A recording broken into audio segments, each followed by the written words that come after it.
Welcome to P3 Radio. The monkey only dances as good as the guy grinding the organ handle. Demolition! We're coming for you, baby! That was my moment of I carried a watermelon. And if you're going to call me back tomorrow, whatever, You better believe I took my turn a little bit.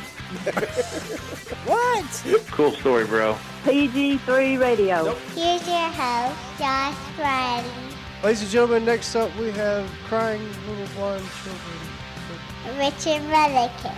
I don't know. Is this making any sense to anybody out there? It's showtime! It's showtime! It's showtime! Hello, everyone, and welcome to a special edition of P3 Radio. I'm your host, Richard Mullican, joined by my co-host and best friend, Josh Briley. Say hey, Josh. How's it going, everybody? And we're doing this special episode, and if you're one of our normal listeners, this isn't going to be a show probably for you. Normal listeners are going to tune in right now to hear either wrestling talk or some form of goofy I don't know why our listeners turn in, Josh, but if you're a normal listener, you're probably not listening to this for anything. So just go ahead and skip to our wrestling interview with our talk about Dom DeLuise, whatever we normally do. Maybe we'll actually have Headbanger Mosh on the show you're alluding to. But I wanted to basically do this little special podcast, and for two reasons. One, we've been doing this for about a year now, and what better way to get eyes on our product than to put out something like this where more people's going to listen to it because of what the content is. And the content for today is basically, I've had a lot of people, questioning, what's going on. I've made some texts, and this is more of a personal life thing. And, we talk about personal lives all the time. We talk about things that happened when we were kids. We make fun of other people's, celebrities' personal lives, so why can't we talk about ours, right? I love making fun of myself. Yeah, and why can't we talk, why can't we use a situation to just basically get a cheap rating on our podcast? So basically what's been going on, I've got my best friend here, Josh, and he's known probably for as long as I've been alive. He's known me just as well as just about anybody on the planet Earth, And I've had a lot of people texting and asking me what's going on with my job situation, or assuming it was my job situation because of my Facebook posts and the cryptic messages and stuff like that. Before I get into that, let me do this. Help us out. We have some sponsors, and we're not going to play all the commercials and everything for you. But if you're a vapor, well, not a vapor, but if you vape, use a vape maniac? pen. Yeah, if you use a vape pen, please consider going to our store and buying some vape or some pens or whatever it is that they sell there under Vista Vapors, but it's tinyurl.com/P3Vista. If you're a wine enthusiast, we have a Wine of the Month club. It's where they send you, it's like Netflix for winos. So if you're a wine enthusiast, go there to Wine of the Month Club at tinyurl.com/P3wine. We also want to get you to Florida. Yeah, if you're planning a last-minute Florida trip, Florida ticket station, sorry.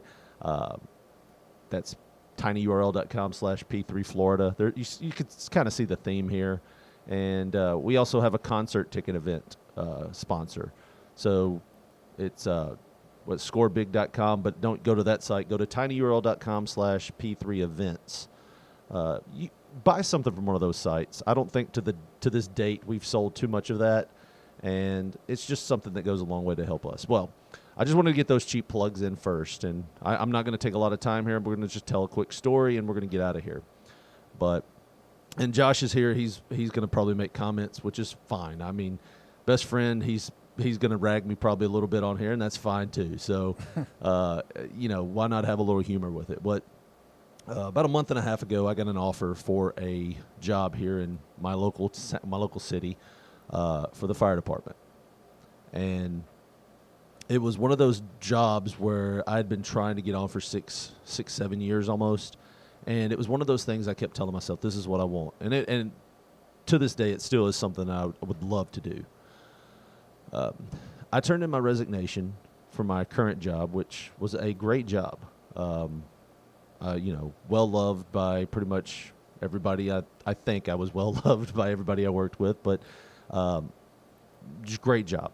I likened it to turning down a job with the Yankees to play for the Red Sox. I mean, you're still in a big major league You had a team. job offer by the New York Yankees? No, but it was like A and A1. Which one was better? So got the job, turned in my resignation, and I actually, dude, when I left that last day, like it hurt. Like I was sad. I was really sad for the people that I was leaving and everything else, but wanted to try to do something and help people and do this dream of being a firefighter.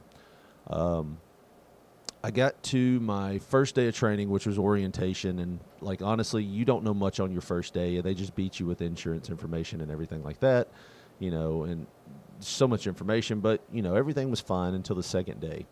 And I'm not going to go into details about who said what. And I probably won't say too much about their stories because they're not mine to tell. But there was a couple guys that came in and told stories, and one of them was a story that involved some sad situation involving some kids. And like it hit me, you ever had that moment where something like just hits you out of the blue and you're like, oh geez, what was that? I don't know if, and it started kind of putting these seeds of doubt in my head.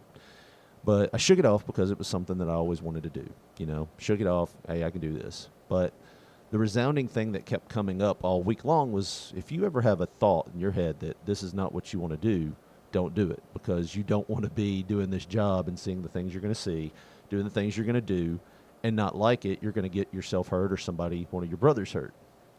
But I shook it off because the camaraderie, man, like being around those guys was the closest thing. I mean, I'll say this.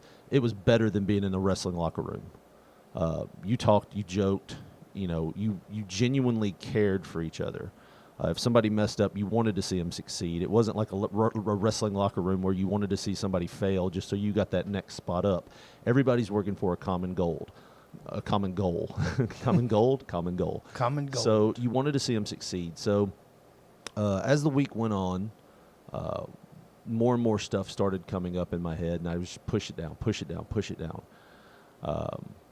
I can do this. Well, the last thing, and it's kind of ironic, if you listen to our podcast a couple weeks back, actually last week, we put out a podcast where Josh and me talked about OCD. And Josh said he was OCD, and I said I just can't get it. I can't grasp it. On day 4 or 5 of training, I realized that out of the blue that I'm extremely claustrophobic. Had no clue of this, and it wasn't like claustrophobia because of the mask. That's a lot of people said, "Hey, was you having problems with the mask?" No, and I wasn't having problems with certain things, but the things that I was having problems with was like, I don't know if I could explain it to anybody. Like I was hyperventilating almost. Having panic attacks, felt like somebody was choking me. That's how anxious I was getting. And to describe it, like I said, I don't want to go into details because, like I said, you still feel like you're part of the family. That's how well they made you feel. And I don't want to give away their training secrets and whatever they want to do, but there was this cramped area, like a tube. It was about 15 yards long that I barely fit in. If I would have fit through this thing and came out on the other side, somebody would have had to scream, "It's a boy," because that's how it was, that tight, that specifically tight, and I'm like, I cannot do this. The only way for me to get through that tube was to lay down like Superman. I couldn't lift my head up, lay down like Superman, look at the ground basically, and push myself with my toes as I barely moved because I barely fit into this tunnel. Now, I knew that it was a training exercise. I knew they weren't going to let anything happen to me. The fire department here has 3 of the best trainers. I want to say that again. 3 of the best trainers I have ever worked with in my life. I've worked with teachers. I've worked around coaches. these 3 people, and I'm not going to name them here. I've already said it's something on Facebook, but this is their jobs, and I'm not going to pull them into a little corny podcast. If they're listening to this, they're 3 of the best people on earth. Most patient, caring. I can't say enough about them.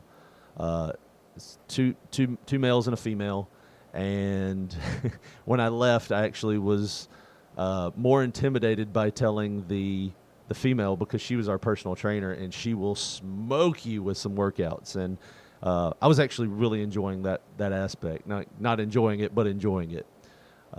But 3 of the best people on earth. And so understanding when I told them that this problem had come up. They tried to work with me, and I just wasn't getting past it. And I knew I wasn't going to get past it. So I went to them this past week and told them, look, I'm not going to be able to do this. They all told me that basically, you know, that's fine. You know, you're still family. You know, we still care about you. We want to see you succeed. I mean, just, dude, great people. I mean, how many times have you went to a boss and told them, boss, I can't do this job? Like, say if you were a truck driver and you went to them and said, I just cannot drive through Mobile, Alabama. You know, and they're like, we're going to get you through this. We're going to put a bunch of nothing around you and let you drive around that for a little. No, I love Mobile. We'll route you through Boaz, Alabama. It'll take about an hour longer. Right. I know that's crazy. But, yeah, I mean, I'm telling them basically, hey, you know this major aspect of the job, I can't do it. And they were just so cool about it. They were like, all right, we're going to work with you, but we just couldn't do it. And at the end of the day, they told me some great things. They taught me a lot, and just awesome people, man. I can't say more about them. If you ever have the opportunity to work with these 3 people, they're just awesome. Just awesome. Just awesome human beings. The best teachers I've ever seen in my life, and the most patient people I've ever seen in my life. But that leads me to that. So I resigned from my position at the fire department as of Wednesday morning. So going through a lot of emotions right now. I got a chance to tell all the guys there was 20-something people in our class, and I got a chance to go in. They gave me the opportunity to tell them all bye. Josh, you know me. You know I'm a big crybaby. Oh, God. I cry. I get emotional, you know. But I had that opportunity to go in and tell the guys bye. And I think I got 3 words out where I said, guys, I can't do this anymore. I'm going back to I think I'm going back to IT. But I got 2 words out, and it was like they all came up and gave me this big hug. Like every one of them. And was like, you know, we're gonna see you out. We want you to do good. Yeah, I mean, dude, that just never happens. Right. That never happens. So, but yeah, it's been hard. I've been trying to go through these emotions. I didn't mean for this to be this long, guys, but I'll be off here in just a second. But the reason why I haven't said anything publicly on Facebook, I may have made some cryptic messages saying thanks for this, thanks for that. Just wanted to publicly say thank you to people. But trying to wrap my head around being kind of like feeling like a failure. You know what I mean? Well, and I wouldn't feel like that because, you know, there's no way that you would have known that you were, you know, extremely claustrophobic in a situation like that. Right. Because, I mean, when's the last time you got stuffed in a garbage can? Like, what, 5 or 6 years old? Right. You don't remember that. Right. And, you know, it's just, it is one of those things where you look at it and you go, hey, I tried. It's, you know, that removes the what if factor from my life because, you know, there's a lot of things that you can look back on in your life and go, what if? And, you know, this was one of those things that I won't have that anymore. I know for a fact that I could not beat this claustrophobia thing, which I almost hate telling people that I'm claustrophobic. I feel that opens up another weakness of mine, you know, somebody can exploit. Somebody's going to see you at Walmart Yeah. and put a pillowcase Yeah. over your head and take you down. But, yeah, I mean, it's hard to shake something when it's mental. And like I said, with Josh's OCD thing, I said I just didn't get it. I get it. I get it now. I get why there's something that's irrational in your head.